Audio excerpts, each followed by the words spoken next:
itam résultat yi waaye am na loo xam ne moom mënoo ko koo baal nga ni. waaw Aliou Cissé jàmbaar la barki de li ñuy waxtaanee juróomi footballeur sénégalais yi nga xam ne nii boo ci doon wut général fa nga koy jëlee boo ci doon wut lieutenant fa nga koy jëlee boo ci doon wut capitaine fa nga koy jëlee ñoo di Sadio Mané El Hadji Diouf Oumar Gueye Sène Jules Bocandé ak Roger Mendy parce que dañu def lu kenn deful. Aliou Cissé dafa am lu nekk ci moom lu newul ci ñooñu li ci Aliou Cissé nekkul ci juróom yooyu ma lim loolu moo indi ñu ngi ko kaay dem Coupe d'Afrique 2000 mënuma demaguma pareeguma ñëw 2002 nekk capitaine. Aliou Cissé bi ñuy dem coupe du monde dafa ni Maroc du jaar bi yoon du jaar parce que dañuy waxtaan mag moom ma ni ko Maroc yàgg nañu di ñu éliminer mënuma bi yoon laay Maroc du jaar loolu dafa tegtal njàmbarte ji ci moom man football sénégalais ku mu ne woon biñ ma génnee doo juróomu footballeur génne naa ñooñu wax naa ko tout à l'heure Sadio El Hadji Diouf Oumar Gueye Sène Jules Bocandé Roger Mendy mais ku mu ne woon génneel jàmbaar ma génnee Aliou Cissé. Bruno Metsu bi ñu suweeroon tey Aliou Cissé romb na ko parce que def na li mu defoon ba pare moom Aliou Cissé def lu Bruno deful parce que Bruno solul maillot Sénégal te nekk ogee fi ma ko meree nag fi ma meree Aliou Cissé moo di sans sélection bi mu joxul Henri Camara parce que su ko joxoon du pour Henri pour footballu Sénégal la parce que Sénégal liggéey final Coupe d'Afrique Sénégal soretul fu mu war a gagner Coupe d'Afrique mais balay am footballeur bu am 100 sélection bootul dana négaat siècle ku am 99 sélection da nga koy jëli jox ko 100 bi mu nekk ci vitrine Sénégal du pour Henri pour footballu Sénégal la soo ko defee àddina bi yëpp ñu Sénégal am na centenaire loolu laa ko baalul te li tax ma mën ko wax tey jii ci kaw dama ko jéem jot parce que sa xarit da ngay wax ak moom lu amul seede doo ko wax ci mbedd bi doo ko wax ci rajo bi di ngeen di toog yéen ñaar tëju nga wax ko su ma jotoon ci Aliou dama koy wax ni ko joxal Henri sans sélection bala ma koy wax ci rajo bi wala ci mbedd bi et comme mënu ma ko jot tey jii jot na ndok yàlla ba nga xamee ne Henri tey jii dafa arrêté te Henri mus na ni sax su ma ñibbisee sama li des sama tànk danaa ko may Jaraaf ma ni kon occasion la pour sélectionneurs yi jox Henri Camara 100e sélection mën nañ ko jox à partir du Jaraaf loolu moom baaluma ko parce que lu waroon dugg ci vitrine Sénégal la moom Aliou Cissé war ko dugal te dugalu ko. Lay Jaw jërëjëf baltine inchallah gëna Sénégal, bonjour, Santa Palais Nichahan, avec la tribune qui révèle ce matin qu'en vérité des vérités, le virus contourne les barrières, mesure barrières littéralement piétinées à tort, s'il vous plaît. Voilà ce que retient la tribune au sujet de la propagation du coronavirus. Il s'agit pour le journal du groupe Débéga d'évoquer des cas de non-respect du couvre-feu, de voyages clandestins de Jakartaman et de rues bondées de monde aux heures de couvre-feu. En d'autres termes, la tribune fait feu sur l'indiscipline caractérisée, voire maladive, de certains citoyens qui, en vérité des vérités, peut expliquer la situation de l'heure justement illustrée malheureusement par un fait, à savoir le corona donne du fil à retordre. En tout cas, tordus sont certains esprits, si on en croit Libération qui revient en long et en large sur les deux cas communautaires de Thiès et Tivaouane. À Tivaouane, par exemple, Libération nous livre que le marchand ambulant aujourd'hui positif au Covid-19 est arrivé clandestinement dans la ville sainte en empruntant un véhicule transportant des légumes, puis un Jakartaman. Un de ses amis avec qui il avait fait le trajet prend la fuite avant d'être intercepté à Thiès, ajoute Libération, à lire dans le journal l'histoire renversante du talibé infecté à Thiès et de ses condisciples mis en quarantaine. Que retenir de ces différentes histoires de contamination au coronavirus, sinon ce que révèle Libération, à savoir révoltant parce que d'après Vox Populi, le marchand ambulant ayant importé le virus de Touba à Tivaouane est un cas communautaire très particulier. La particularité du cas en question porte sur un fait aux allures de banditisme de grand chemin, si on en croit Vox Populi, le journal de nous informer que Ndeketeyo, le marchand ambulant qui a importé le coronavirus à Touba, a payé 30 000 francs CFA CFA au Jakartaman pour rallier la capitale de la Tidjania par des pistes et entre autres au Rukurukan via Bambé et Toubatoul. En tout cas, Mirbangok Yenangok, voilà ce qu'il faut retenir en lisant l'As quotidien. Le journal d'indiquer à sa une, Tivaouane chope le Covid-19 à cause d'un marchand ambulant revenu de Touba. Et c'est tout haut que l'As quotidien révèle qu'avec ces 14 cas communautaires, la cité de Touba devient une bombe à la contamination communautaire.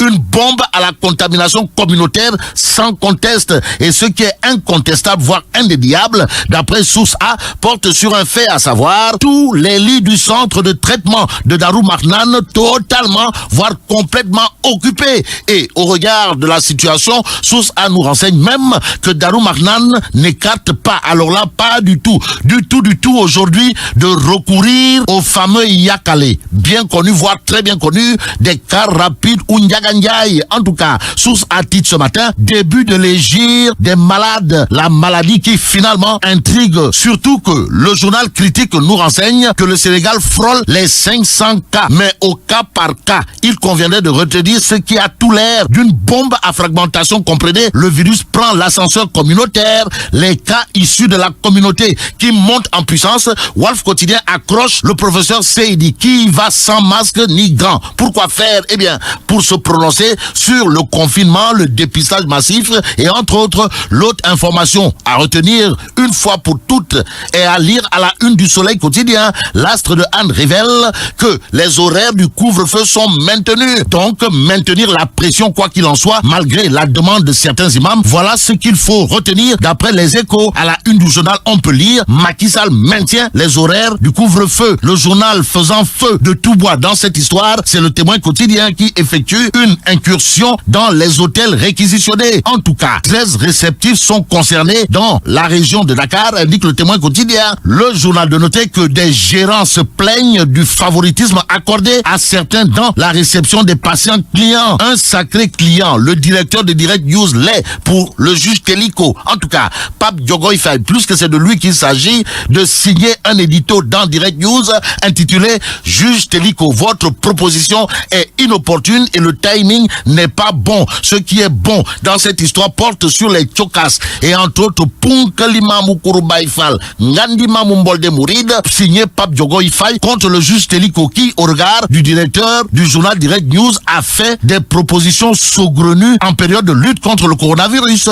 À propos de la gestion du Covid-19 et le secteur des transports, Direct News est avec le digne héritier politique de Feu Demba Diop Amour. Le ministre Oumar Youm, plus que c'est de lui qu'il s'agit, étale cette conviction, indique le Direct News. Des news, enquête quotidienne en a. Le journal est en vérité avec Daniel Bolens de l'Ordre du droit humain. En tout cas, l'oral du grand maître, voilà le titre qui barre la une de enquête. Le journal de nous livrer les propos de Daniel Bolens de l'Ordre du droit humain ou le grand maître, à savoir, il y a trop de Satchey à la Sénélec. Passons à Wolf Quotidien. Le journal parle de fourniture d'un système de comptage, histoire d'indiquer comment Akile menace de gros intérêts à la Sénélec. Bon, terminons avec l'Observateur L'Obs qui titre pandémie du Covid-19, alerte sur le gel hydroalcoolique. Pourquoi alerte?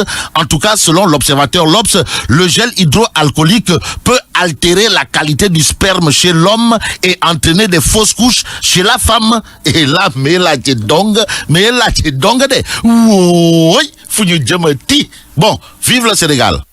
Yow jërëjëf ba altine inchallah gina nok njàngat yendook jàmm 7h36. RFM Matin, Allô Sénégal, les directs avec nos correspondants. Allô Bambey, Babacar Diouf kenn ci sunuy correspondant ci région bu Diourbel mi ngi ci téléphone bi ñu ngi lay nuyu. di la fay Babacar. li nga xam ni mooy nit ki am jàngoroy coronavirus te ñu seetlu ko ci Tivaouane gulet yëf yi dugg ci Tivaouane waa ji ñu ne Touba la jógee jaar na Bambey ba jur nag jaaxle foofa.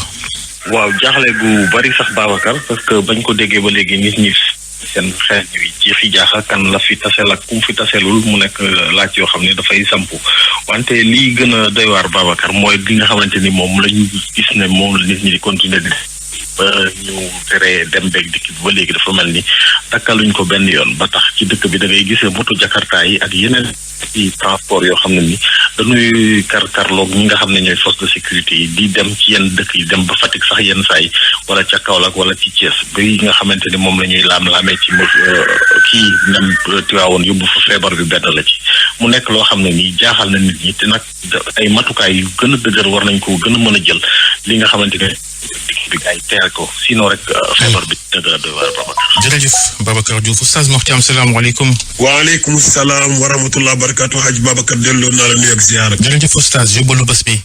waaw Hadj Babacar xam nga ni weeru koor moom day ànd ak naafila ñu daan miin di dem ca jàkka ya ak jumaa ya di fa fekk imaam yi di def taraawix di tàmbali kaamil bi ba kaamil bi jeex daan ko def ci mbooloo jamono nag bu mayewul lenn li yow da ngay profité yow def li nga tollool kon kenn ku ci nekk ci biir këram mën na fexe ndegam mën na liir alquran mën na fexe ba bu weeru koor bi jeex fekk ne tari na kaamil bi jàng na ko naka la koy defee daf koy def ci naafila yi nga xam ne moom lay def ci guddi gi li ko commencé ci ñaari rakka ba ci fukki rakka ak benn yi ñu doon ci yonent bi sallallahu alayhi wa sallam day jël téeréem rek moom jullit bi fas yéene naafila mu ni dinaa def juróom-ñetti page wala ñaar fukki page mu jël ko di liir saa yu amee benn page mu rukkoo ba am juróom-ñetti rakka wala mu am fukki rakka ak benn Hadj Babacar yi ku ko def di nga naafile ci weeru koor même boo demul jàkka ja Hadj Babacar kon nag nañu profito même bu ñu demul jàkka ja ñuy naafila di tudd yàlla ndimbal yi nga xam ne dañ ko daan dimbale di ko jox ci ay ndogu ñu di ko teel a préparé def ko ci ay sësëy jox ko nit ñi ci bëccëg bi Hadj Babacar. Oustaz Mor am na solo. incha allah ci kanam di nga dikk yaatal lépp luy tegtal ci koor gi nga xam ni am nañu koy door tey am ñu xam ni ëllëg la jaajëf yendoog jàmm. RFM Matin. L'émission qui réveille le Sénégal. RFM Matin 7h40 notre invité Irène Mingasson bonjour. Bonjour, comment allez-vous? Ça va et vous? Vous êtes l'ambassadeur des